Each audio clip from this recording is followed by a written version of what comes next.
Hello, my dear future bankers. This video is in continuation with the previous video. GA की strategy वाली video के साथ ही ये continuation में है.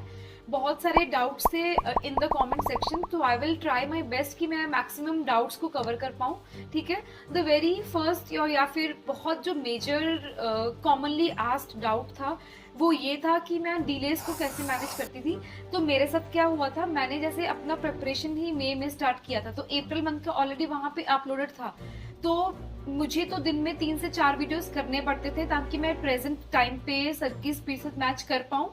बट जब मैं प्रेजेंट टाइम में आ गई थी तब डिलेज होते थे, तो मैं उनके कंटेंट का आने का वेट करती थी. क्योंकि मैं सिर्फ मेरा जो मेजर सोर्स था वो गौरव सर का ही था. ठीक है. तो मैं वेट करती थी जब तक नहीं आता था. और ये नहीं है कि करंट अफेयर्स ये थोड़ी ना कि आपको आज का, जैसे कि आपको कल ही एग्जाम है, आपको आपका एग्जाम नवंबर दिसंबर में होता है ना. तो आपको ये नहीं है कि हमें आज 22 अप्रैल है तो मुझे 22 अप्रैल का ही चाहिए. आप 20 अप्रैल का भी 22 अप्रैल को पढ़ सकते हो. रिवाइज जो भी वीडियो है 19 अप्रैल जो भी अपलोड हो रहा है वो ऐसे, जैसे कई बार क्या होता है ना सर, जैसे 1 2 3 4 उसके बाद 7 8 9 3 4 कई बार मिस ऐसे होता था कि वो कंटिन्यूशन डेट्स में नहीं आती थी. तो जो भी सर अपलोड करते हैं बस वो करते जाओ. अगर नहीं है, डिलेड है, थोड़ा सा वेट कर लो, पुराने वाला रिवाइज कर लो. वैसे भी रिवाइज तो करना ही है ना कैसे भी. तो मैं तो यार ऐसे ही करती थी, मैं वेट करती थी. मैं डिलेज को मैंने तो ऐसे ही मैनेज किया था. इनफैक्ट ऐसे भी होता था, जैसे एक मुझे नहीं पता कौन से एग्जाम, IBPS था या फिर SBI, उससे ना जैसे 4 से 5 दिन पहले सर ने अपना बैंकिंग अवेयरनेस डायनामिक वाला डाला था लास्ट मंथ का, मतलब जो भी रनिंग मंथ था. तो मैंने अपना सब कुछ साइड करके सर की बैंकिंग अवेयरनेस जो सर ने अपलोड करी थी तब वीडियो, उस पर मैंने फोकस किया था. क्योंकि वो बहुत ज्यादा इंपॉर्टेंट होता है बैंकिंग अवेयरनेस डायनामिक वाला. वो एग्जाम में बहुत ज्यादा क्वेश्चंस पूछे जाते हैं. इनफैक्ट जो अभी मैंने पैटर्न ऑब्जर्व किया था वो यही था कि लेटेस्ट मंथ के ज्यादा क्वेश्चंस पूछे जाते हैं, है ना. तो यार वेट ही करती थी मैं तो. कुछ और डिलेज को ऐसे कोई और स्ट्रैटेजी नहीं थी इसको मैंने मैनेज करने का. मैं सिर्फ वेट करती थी. एंड जब डिले हो जाता था तो तब सर क्या करते थे, सर ना एक दिन में 3 से 4 वीडियोस अपलोड करने की ट्राई करते थे. और इसीलिए ना मैं ये सजेस्ट करूँगी आपको कि ना आप ना डेली 2 वीडियोस का टारगेट बना के रखो, ताकि जब डिले होता है तो आप 2 वीडियोस या फिर 3 वीडियोस एक दिन में करने की हैबिट बन जाएगी आपको. तो वो डिले ना काउंट ही नहीं होता कि इतना डिले हो रहा है. बस ये है कि आपको उस दिन पे डेली करंट अफेयर्स नहीं मिलता, लेकिन हमें वो लेके करना क्या है, क्योंकि हमें तो in the end last month के लिए ही प्रिपरेशन करना है ना, नवंबर दिसंबर के लिए प्रिपरेशन करना है. That's it. और जिस दिन वो आता था उसी दिन मैं पढ़ लेती थी. जैसे अगर एग्जाम के बिल्कुल 4-5 दिन पहले है तो 4-5 दिन पहले बस बाकी काम साइड पे करके, क्योंकि क्वांट को आप 5 दिन में ना स्ट्रॉन्ग कर सकते हो, ना कुछ कर सकते हो, ना रीजनिंग को कर सकते हो, ऐसे ना ही इंग्लिश को. लेकिन सिर्फ GA ही है जिसके ऊपर अगर आप पढ़ो, क्योंकि आपको पता है कि इसी में से आना है पेपर, मतलब कुछ ना कुछ क्वेश्चंस तो आएंगे ही ना. तो मैं GA पे ज्यादा फोकस करती थी और मतलब मेंस से पहले इसी को पढ़ती थी. ठीक है. उसके बाद जैसे मैं बताऊंगी कि मैं कैसे प्रिंट आउट्स करवाती थी सर के नोट्स. ठीक है. जैसे मोस्टली क्या होता है ना, सर का एक चैनल है टेलीग्राम पे.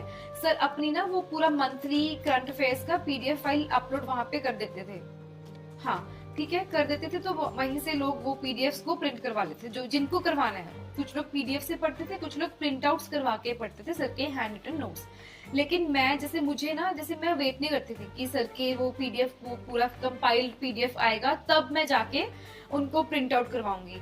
मैं कई बार ऐसे करती थी, लेकिन मोस्ट ऑफ द टाइम्स मैं क्या करती थी, मैं सारे खुद डाउनलोड कर लेती थी डे बाय वन. जैसे आज जैसे फर्स्ट से लेके 15 डेज का डल गया हुआ, फिर फर्स्ट से लेके 10 डेज का, 1 to 10 डेज का डल गया हुआ है पूरा हैंड रिटन नोट्स के साथ. पूरे वीडियोस डल गए हुए हैं. तो मैं जैसे फर्स्ट का हैंड रिटन नोट्स डाउनलोड किया, सेकंड का किया, थर्ड का किया. तो मैं सारी फाइल्स जैसे प्रिंट आउट वाले भैया को भेजती थी, उनको बोलती थी कि एड्स के बिना वो आगे ना 2 एड्स वो भी होते हैं गौरव सर के, तो मैं कहती थी कि पेज सेव करने के लिए मैं कहती थी कि उनको एड्स के बिना सारा प्रिंट आउट करके मुझे ये भिजवा दो। तो मैं ऐसे ही करती थी, मतलब कि मैं जैसे मुझे लगता था कि मैं लेट हो रही हूँ क्योंकि वो 15 डेज का इकट्ठा डालते थे, कई बार मंथली डालते थे, तो मैं अपने आप से वो कंपाइल कर लेती थी। और थर्ड डाउट जो था वो ये था कि मैंने जो सोर्सेज किए थे वो पेड थे या फ्री थे। तो गौरव गर्ग सर का जो है स्टडी आईक्यू का वो पेड कोर्स था, मैंने वो लिया हुआ था, प्लस अफेयर्स क्लाउड का भी पेड लिया हुआ था। 2 इसके ना टेलीग्राम पे वीकली आपको पीडीएफ्स मिल जाती हैं, लेकिन मैंने पेड लिया हुआ था, ठीक है। और क्योंकि पेड इसलिए भी लिया था क्योंकि उसमें क्विजेस भी अवेलेबल थे अफेयर्स क्लाउड के, ठीक है। आशीष गौतम सर का फ्री था, वो यूट्यूब पर ही था, मैं उन्हीं का यूट्यूब का ही देखती थी वहां पे। बहुत सारे बच्चों ने पूछा कि गौरव गर्ग सर के क्विजेस कहाँ पे मिलेंगे। वो ना सर ने इसी लास्ट ईयर ही लॉन्च किए थे पहली बार आई थिंक। तो वो जैसे एग्जामिनेशंस नियर आने लगते हैं ना तब सर ने लॉन्च किया था। तो इस बार भी मे बी बाय जब एग्जामिनेशंस नियर आने लगेंगे तब सर लॉन्च कर देंगे, है ना।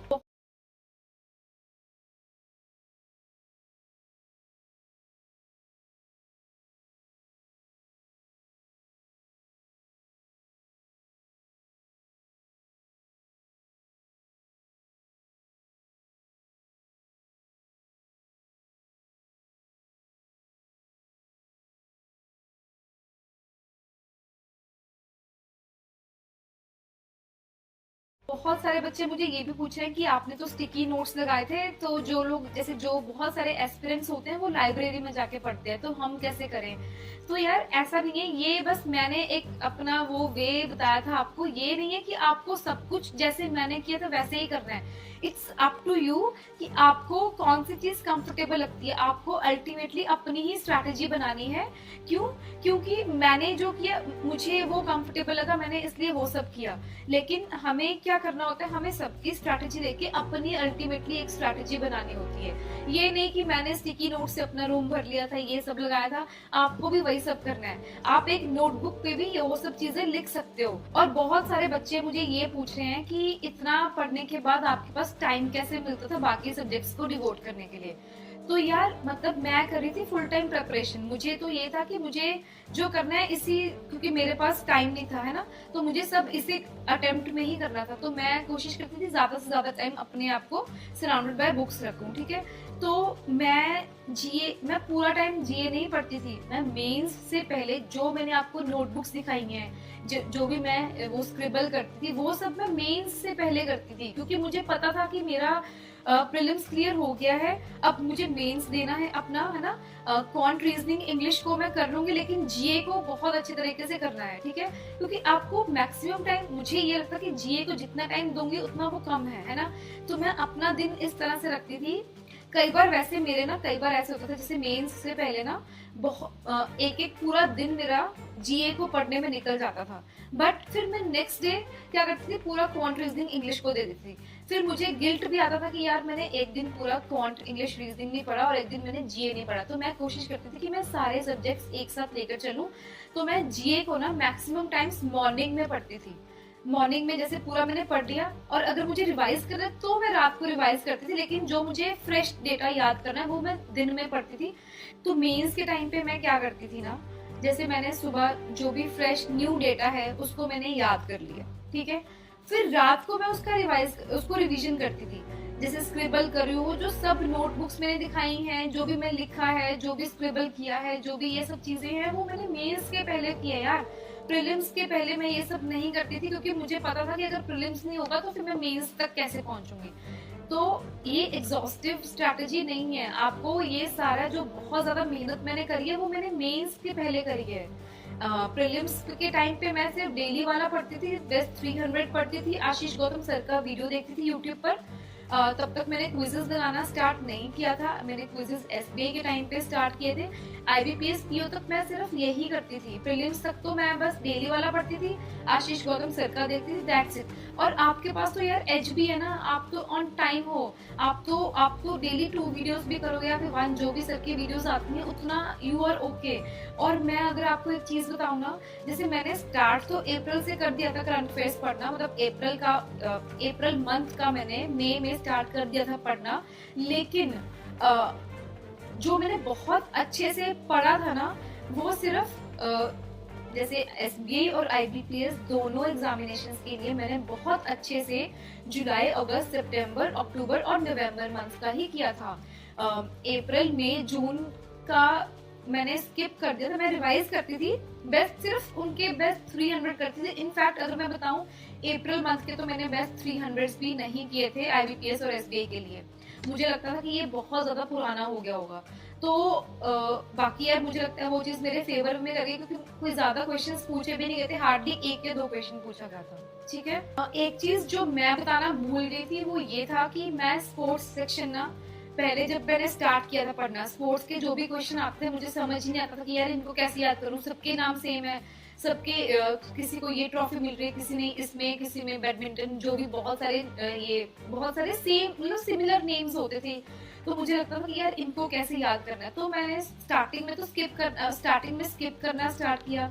फिर मैंने देखा कि मैं सिर्फ वही वाले क्वेश्चंस करूंगी जो क्विजेस में आते हैं। बीच में मैंने ये भी किया था कि एक नोट्स बनाना स्टार्ट करती हूँ कि सारे ना स्पोर्ट्स सेक्शन अलग से देख लेती हूँ, बट वो मेरे फेवर में काम नहीं किया, क्योंकि बहुत एग्जॉस्टिव होता है यार, वो बहुत लेंदी हो जाता है स्पोर्ट्स सेक्शन को याद करना। तो बस मैं क्या करती थी, जैसे पढ़ती थी ऐसे याद करने को नहीं पढ़ती थी, बस ऐसे देख लेती थी स्पोर्ट्स सेक्शन के, अच्छा ऐसे नजर में, जैसे एक थोड़ा सा दिमाग में रखना, क्योंकि आप बार बार वही चीज पढ़ते हो ना प्रोग्रेसिवली। क्योंकि स्पोर्ट्स का क्या होता है ना, वो बार बार आपको कुछ ना कुछ उसका आता ही रहता है करंट अफेयर्स में। तो बस वो उतना ही पढ़ो, उसको याद मत करो किसी का नाम। जैसे क्योंकि क्वेश्चंस कैसे आते हैं ना कि ये जो पर्सन है, इसने यहाँ पे जीता था, ये कौन सी कंट्री से बिलोंग करता है, ये कौन सी कंट्री से खेलता है, ऐसे क्वेश्चंस आते हैं, डीपली भी आ जाते हैं।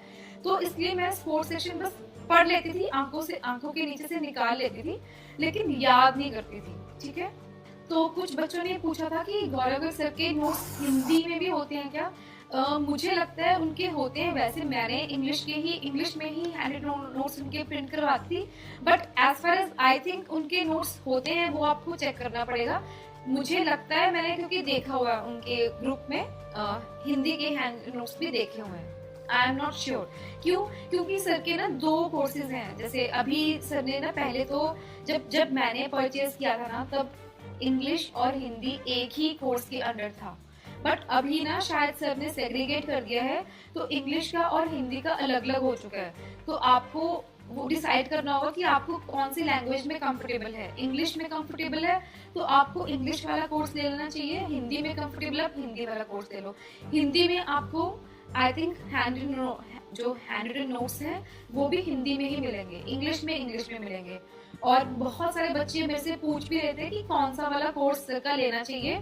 बस वो आपके ऊपर है कि आपको कौन सी लैंग्वेज में कंफर्टेबल हो, और जैसे इंग्लिश है तो इंग्लिश और हिंदी है तो हिंदी। ठीक है, तो एक डाउट ये भी था कि जो क्विजेस मैं देती थी वो वीकली बेसिस पे होते थे या डेली बेसिस पे होते थे। जो गौरव सर के क्विजेस थे वो वो मिक्स पैटर्न में होते थे। ठीक है, प्रैक्टिस मॉक के वीकली बेसिस पे होते थे, अफेयर्स क्लाउड के भी वीकली बेसिस पे होते थे, स्मार्ट कीड़ा के भी वीकली बेसिस पे होते थे। ऑलिव बोर्ड का मिक्स्ड पैटर्न होता था, वो तो मैं खैर फुल लेंथ मॉक से ऑलिव बोर्ड का सिर्फ सेक्शनल जीए का देती थी। ठीक है, मैं डेली बेसिस पे कोई क्विज नहीं देती थी यार। मैंने सिर्फ एसबीआई के एक ही मंथ में इतने सारे क्विजेस दिए थे बस। आईबीपीएस के टाइम तक मैंने एक भी क्विज नहीं दिया था। मुझे ये चीज पता ही तब चली कि क्विजेस भी देने चाहिए एसबीआई के टाइम पे। डेली बेसिस पे कोई क्विज नहीं होते हैं, और ये सिर्फ वीकली बेसिस पे क्विजेस आते हैं। ठीक है, तो बच्चों का ये भी डाउट था कि मैं रिवीजन कैसे करती थी। मैं रिवीजन, जैसे मैंने पहले भी बताया था, जैसे मैंने डेली वाले कर लिए है ना, 7 डेज का हो गया, फिर सर का बेस्ट 300 आ गया। जैसे डेली वाला डेली कर रहे हैं, ठीक है, कर लिया आपने पूरा 7 डेज का कर लिया। उसके बाद जिस दिन 300 आ गया आपका, सर का फर्स्ट वीक का 300 वाला वीडियो आ गया। ठीक है, तो आपका क्या मैं क्या करती थी कि पहले तो पूरे फुल लेंथ वाले जो हैं 1 to 7 उनको पूरा अच्छे से, उनके नोट्स मेरे पास नोट्स थे, मैं नोट्स से रिवाइज कर लेती थी। आपके पास पीडीएफ है, आप पीडीएफ से देख लो, उनको अच्छे से पूरा रिवाइज कर लिया। फिर आप बेस्ट 300 प्ले करो, वो बेस्ट रिवीजन हो जाती है, आपकी डबल रिवीजन होगी। ठीक है, बस यही रिवीजन करती थी। जैसे पूरा वीकली 4 वीक्स हैं एक मंथ में, 4 बेस्ट 300 आ गए आपकी। ऐसे पूरे 2 बार रिवीजन होगी ना, तो जैसे एक मंथ ऐसे पूरा हो गया, ठीक है। उसके बाद अगर आपको पूरा मंथली रिवीजन करना है तो मैं तो मोस्टली उनके बेस्ट 300 वीडियोस ही देखती थी, ठीक है। बट 300 वीडियोस तभी देखना है अगर आपने पहले पूरा फुल वाले पढ़ रखे हैं, तभी आपको उस चीज का फायदा होगा। तो आई विल समराइज अगेन। आपको पहले जैसे एक मंथ है, ठीक है, एक मंथ में 4 वीक्स हैं, आपने 1 to 7 फर्स्ट वीक का डेली वाला तो कर ही रहे हो, ठीक है। जिस दिन बेस्ट 300 आ गया उस दिन आपको पहले पूरे 7 डेज के वो नोट्स उठाने हैं, उनको आपको पहले अच्छे से पढ़ना है, ठीक है।